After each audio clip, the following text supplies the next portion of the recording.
విశాఖ నగరంలోని కోరమాండల్ ఫెర్టిలైజర్ సంస్థ వద్ద ఉద్రిక్త వాతావరణం నెలకొంది. కోరమాండల్ సంస్థ నీటి సంపులో పడి మృతి చెందిన కారు డ్రైవర్ ఎస్ రమణ కుటుంబానికి న్యాయం చేయాలంటూ కార్మికులు ఆందోళనకు దిగారు.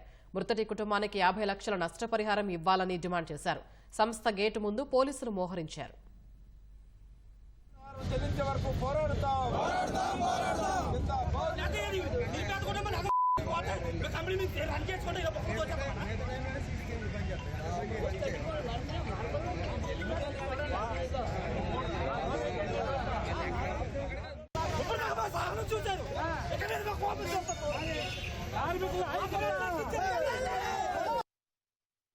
ఆదివారం ఉదయం డ్యూటీకి వెళ్ళారండి.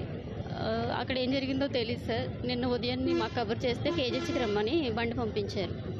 మేము వెళ్ళిన తర్వాత చనిపోయారని చెప్పారు సార్. కనిపించలేదని కానీ ఎక్కడ ఉన్నారని మాకు ఏది ఎవరు చెప్పలేదు. చనిపోయాడని ముందుగా మాకు ఏ ఇన్ఫర్మేషన్ లేదు. అక్కడికి వెళ్ళిన తర్వాత చెప్పారు వాటర్లో పడి చనిపోయాడని అంటున్నారు సార్.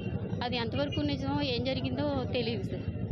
కంపెనీ మేనేజ్మెంట్ సమాచారం ఇవ్వడంలోనూ సేఫ్టీ ఇవ్వడంలోనూ నిర్లక్ష్యం చేసింది.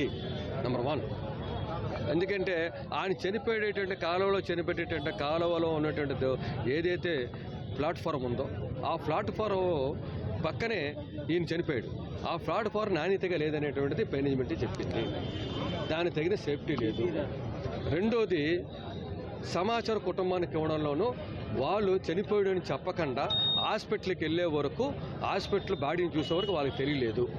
అందుకని మా డిమాండ్ ఏం చేశామంటే మేము వీళ్ళకి ఇవ్వాల్సినటువంటి న్యాయబద్ధమైన సెటిల్మెంట్ చేస్తూ మీరు ఆ కుటుంబాన్ని న్యాయం చేసినట్టయితే మాకు ఎటువంటి అభ్యంతరం లేదు A to Cగా అని మేము చెప్పు.